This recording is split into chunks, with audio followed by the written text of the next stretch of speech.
Hola, hola muchachos, ¿cómo están? Buenos días. Bienvenidos nuevamente a su canal ArcStudio, al ciclo denominado Clases Cortas de Diseño. El día de hoy vamos a estar conversando sobre lo urbano, lo hemos titulado así, para hablar un poco sobre ese entorno físico que nos rodea y que comienza cuando nosotros cruzamos la puerta de nuestras viviendas hacia el exterior, cuando cruzamos la puerta de nuestras casas hacia el exterior. Estamos en contacto con un entorno, ¿verdad?, físico que tiene características y que nos habla de cierta manera. Entonces, vamos a titular la clase de hoy Lo urbano. No es una clase destinada al análisis urbanístico netamente de diseño arquitectónico, más sin embargo vamos a conversar un poco de todas las señales, ¿verdad?, y todos los lenguajes con el que ese entorno físico se está manifestando. Entonces, sin más preámbulos, comencemos. Para hablar del urbano necesariamente debemos hablar sobre la ciudad y debemos reconocer la ciudad. Vamos a usar el puntero, ¿verdad? Debemos reconocer la ciudad como un entorno vivo, un elemento vivo, tiene vida propia.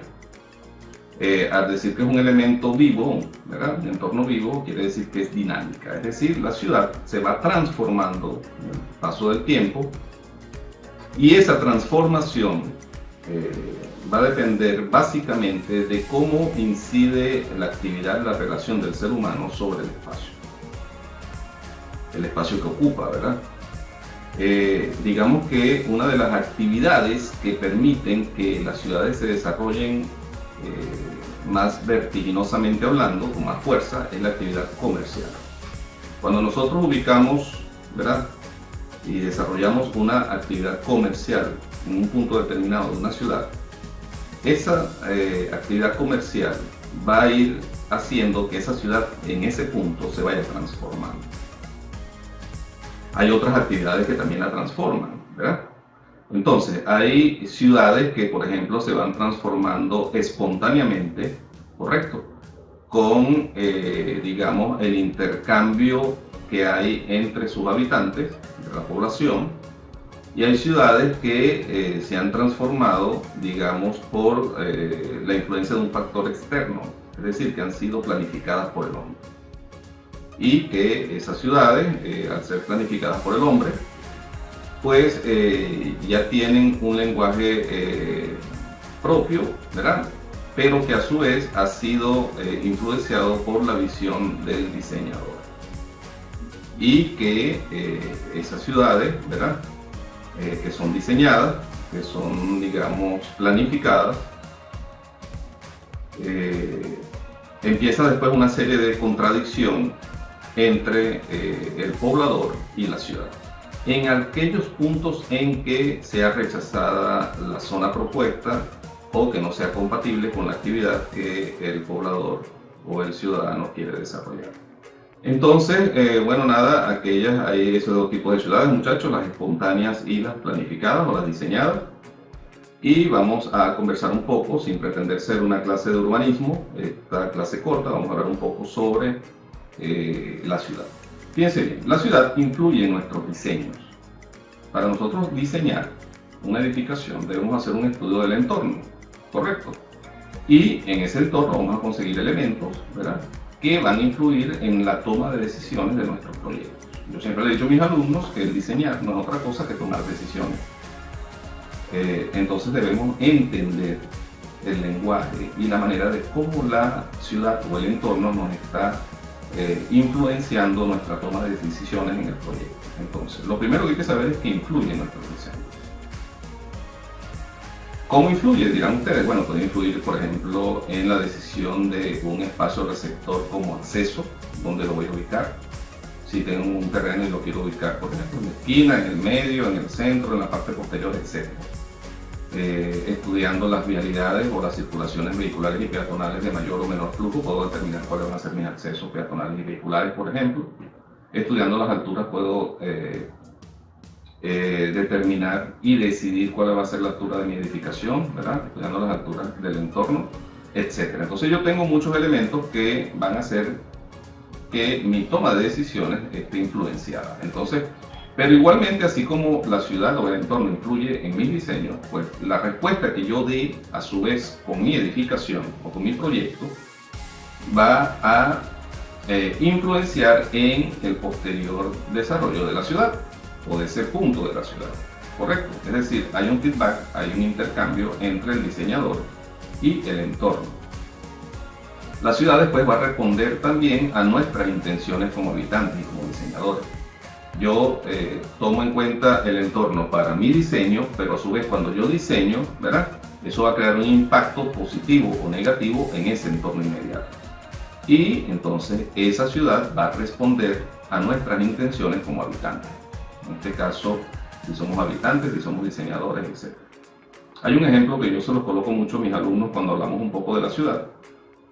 Y es el que, si usted tiene, por ejemplo, una calle poco poblada, ¿verdad? Una calle deshabitada, y la intención del urbanista es que esa calle tome vida, se desarrolle rápidamente y se habite rápidamente, colóquele un puesto, un punto comercial muy pequeño, puede ser un kiosquito, un comercio ambulante, lo que ustedes quieran, en una esquina de esa calle, o en un punto de la calle donde esté pasando, vaya un tráfico, una circulación peatonal más o menos importante.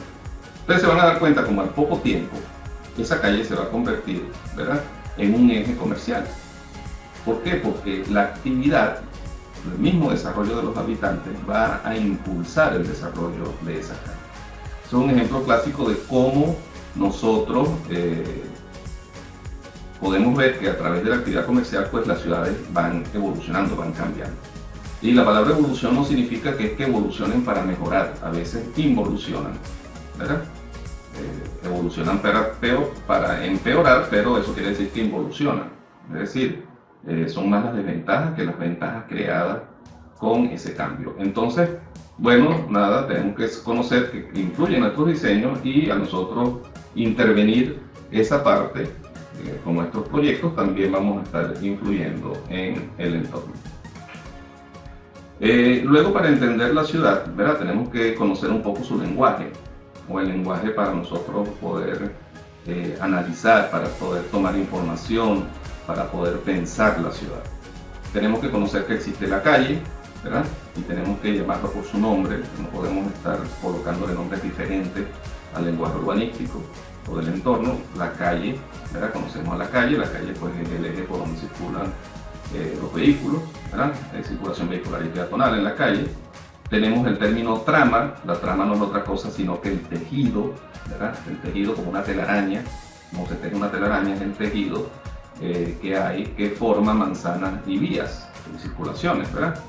Tenemos la senda, que no es otra cosa que, digamos, la circulación peatonal, normalmente una circulación peatonal que se va haciendo de manera espontánea o también puede ser planificada, pero se identifica normalmente porque en la mayoría de los casos la senda es un elemento de circulación peatonal.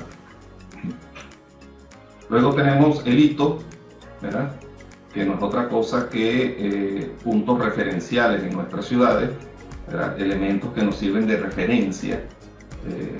Mira, ¿dónde queda tal lugar? Uno le pregunta a alguna persona dónde queda tal edificio, tal estatua, tal elemento. Entonces se convierten en elementos referenciadores, ¿verdad?, o de referencia dentro de la ciudad. Y en muchas ciudades, bueno, hay muchos hitos. El nodo, sin embargo, viene de la palabra nudo. El nodo viene siendo donde confluyen, ¿verdad?, diferentes circulaciones. Es un cruce, por decirlo así, de circulaciones, tanto vehiculares como peatonales, y entonces se convierte en un nodo. Para que exista un nodo, pues debe haber asociado a él una circulación o un análisis, un estudio de circulaciones diferentes.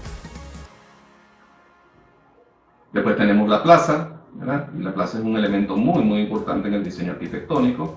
Yo creo que después le voy a dedicar una clase corta de diseño a la plaza, ¿verdad? Merece que se le haga un pequeño análisis. Pero la plaza, hay que saber cómo nació la plaza, de dónde se origina la plaza, a raíz de que se creó en las épocas prehispánicas, ese espacio exterior a nuestras viviendas, para qué sirvió, etcétera, etcétera. Y hoy, ¿cuál es la utilidad que se le da a la plaza? Yo le he dicho a veces a mis alumnos que la plaza no es crear un espacio, ¿verdad?, y tejerlo de una serie de caminerías de 1 metro de ancho, como si fuese un tejido, como si fuese un laberinto. Eso no es una plaza. La plaza debe tener una identidad, y debe tener, además de la identidad, debe tener una función, debe cumplir una función.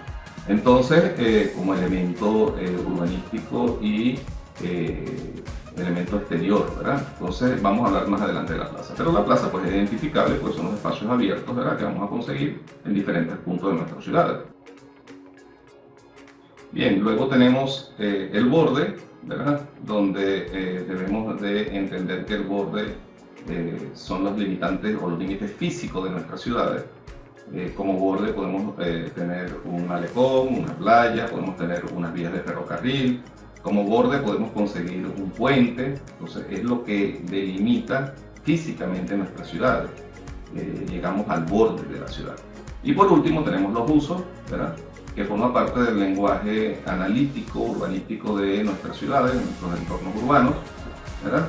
Y el uso lo quise incluir acá en estos términos porque debemos entender que son todas aquellas zonas que con actividades comunes, ¿verdad?, se van agrupando por usos. Hay zonas para usos residenciales, comerciales, etc. Y debemos aprender a manejar el lenguaje de los usos para, y cómo eso influye en nuestros diseños para nosotros poder dar respuesta adecuada a nuestros proyectos. Bueno muchachos, ha sido todo por hoy, espero que estén bien, nos vemos en una próxima clase. Chao.